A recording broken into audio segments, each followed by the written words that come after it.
Well, I'm Jonathan Evans. I'm the archivist and curator at the Royal London Hospital Archives and Museum. I've been interested in the Elephant Man for many years. It's sort of an integral part of my job, really. But I'm particularly interested in the story, how it's evolved, how it's been retold over the years, who he was, what the hospital was like in those days, and also about the personality of Frederick Treves, the person who's principally responsible for communicating his story to the world. Joseph Carey Merrick, who's described in his birth certificate and death certificate and all hospital records as Joseph Merrick, was first described as John Merrick in Frederick Treves' 1923 Reminiscence. Treves wrote at the first instance with minimal corrections, but one correction he did make was that he wrote the word Joseph and then crossed it out, and he superlineated the name John. It seems he wanted to grant some degree of anonymity to Joseph Merrick. Most people around the world who know about the Elephant Man story think of him as John Merrick rather than Joseph Merrick. In a way, it kind of suits the kind of John Doe character, the everyman character that David Lynch in some ways portrays in the film.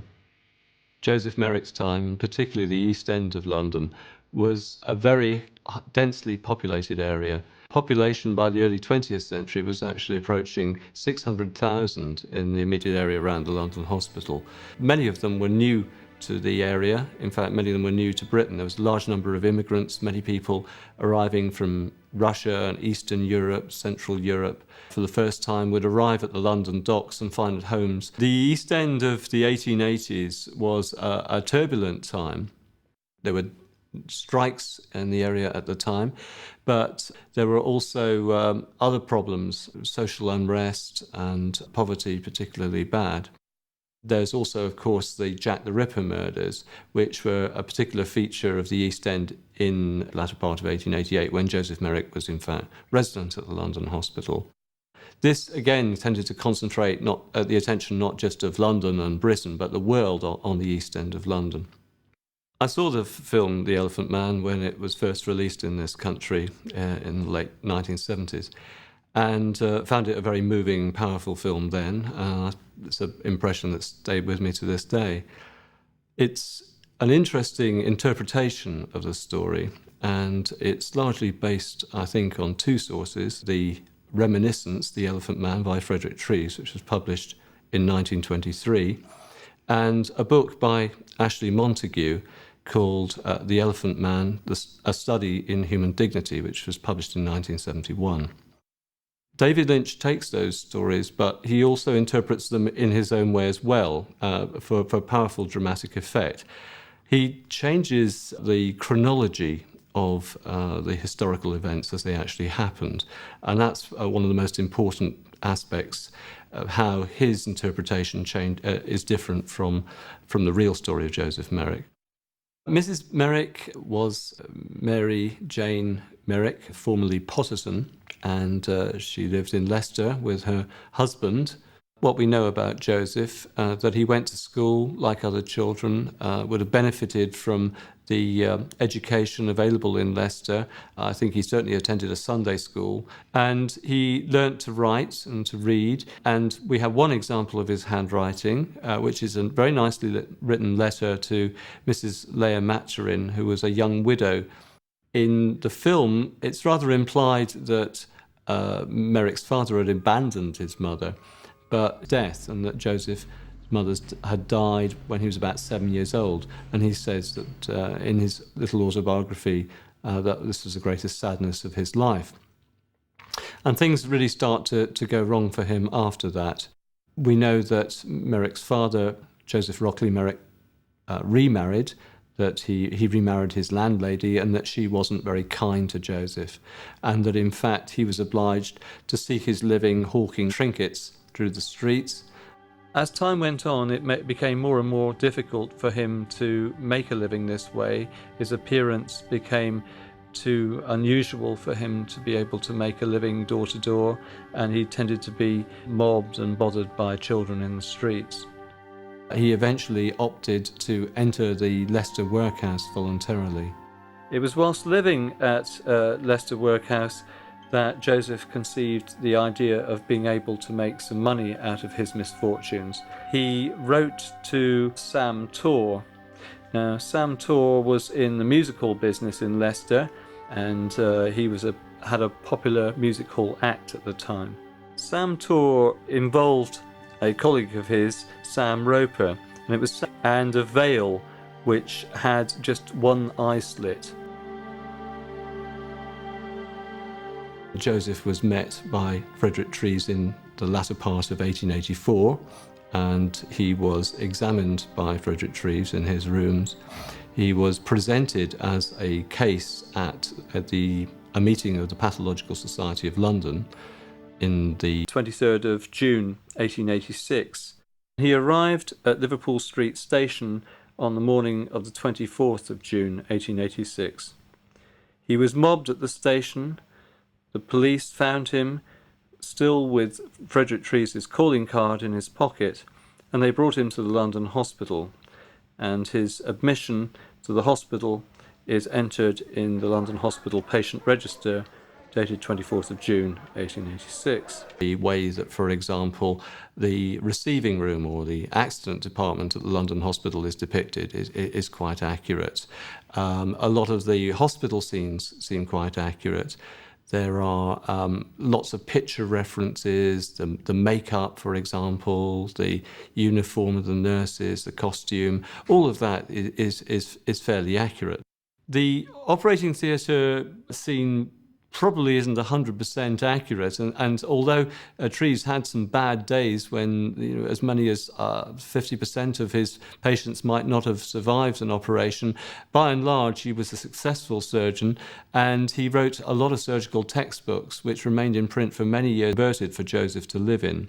He had a bed-sitting room and a bathroom adjoining it. And the bathroom's significant, of course, because Frederick Treves tells us that Joseph had to have a bath every day, otherwise a noxious smell would come from fetid material gathering in his skin. In the film, the head of the nursing staff is played by a lady called Mrs. Mothershead. In reality, the head of the nursing staff was the matron Eva Luckers, who was only 26 years old when she was appointed in 1880. The nurses who looked after Joseph, well, we know about one in particular, bringing up Joseph's supper to his room, I think is meant to portray Emma Ireland. The other characters in the film that are based on historical fact, well, one very prominent one, of course, is Francis Carr-Gomm, the hospital chairman, who's played by John Gielgud in the film. Now, Francis Carr-Gomm was chairman of the London Hospital during Joseph's lifetime, and he was indeed the person who wrote to the Times newspaper asking for subscriptions, which led to the establishment of the Merrick Fund, where £250 was subscribed by the readers of the Times, which allowed for Joseph to be maintained at the hospital. He was happy to receive, and in fact delighted in receiving visitors, and perhaps the first visitor that we know about, certainly in the film, is played by Anne Bancroft and is the actress Madge Kendall. Mrs. Kendall, named in the film, is a real figure. She was a real actress, and she and her husband were very successful on the London stage in the latter part of the 19th century. Joseph loved the theatre, of course, and is a bit of an enigma because we know that he was brought his lunch, that he was comfortable in the morning of the day of his death, and that he was found by doctors during the afternoon. It's interesting, and we know this from evidence produced at his inquest, that he was found lying across his bed, that he didn't tuck himself up in bed, but that it appears that he was trying to get up and was unable to right himself. And his death certificate states that he died from asphyxia, that is suffocation caused by the weight of his head, and the causes of death are given as natural. Well, Joseph himself attributed his disease to a fright or an encounter his mother had with an elephant when she was heavily pregnant with him in 1862. So it appears that Frederick Treves was right when he described the case as being one of congenital deformity. That is, that both Joseph and possibly also his sister were suffering from a disease that they were born with, perhaps a genetic defect. His sister was also, according to her death certificate, crippled from birth. It's been argued over the years as to what Joseph was actually suffering from. If you look at the inpatient register, compiled in 1886 for London hospital inpatients, it says that Joseph was suffering from elephantiasis. Elephantiasis is an inflammatory disease, an acquired disease. It's often something you find in tropical Africa and tropical countries. And it's certain that Joseph was not suffering from elephantiasis. There's good suspicion that Joseph might have been suffering from neurofibromatosis 1, possibly complicated by another disease, fibrous dysplasia.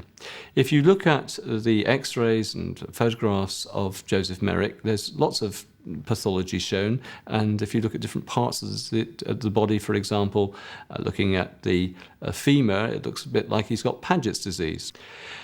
In the 1980s, two American doctors came up with a new diagnosis. Tibbles and Cohen suggested that Joseph was suffering from a disease called the Proteus syndrome, a very, very rare genetic disorder, which there's only a few cases described in the medical literature. That diagnosis has found favour, and there have been several attempts now to extract DNA from Joseph's remains to try to establish whether he in fact was suffering from Proteus syndrome, or whether he had neurofibromatosis, whether he had another disease entirely. But so far, we haven't been able to establish exactly which disease he was suffering from. So it's almost possible to say, as one researcher has suggested, he was suffering from Merrick's disease.